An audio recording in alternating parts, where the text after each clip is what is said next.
Hey guys, in this video I will show you how to create contacts list on Yahoo Mail. Alright, so let's begin with the video. First, open your web browser and go to the Yahoo Mail login page. You're inside Yahoo Mail, look to the right-hand sidebar of your screen and locate the Contacts icon. Click it to open your Contacts panel.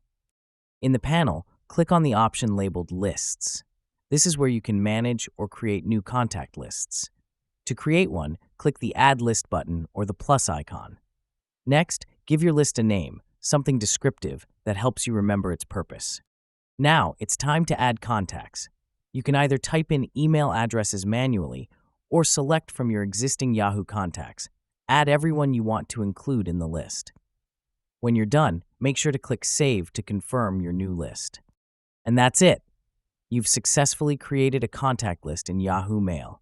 So that is how you can create contacts list on Yahoo Mail. So that's all for this video. Thanks.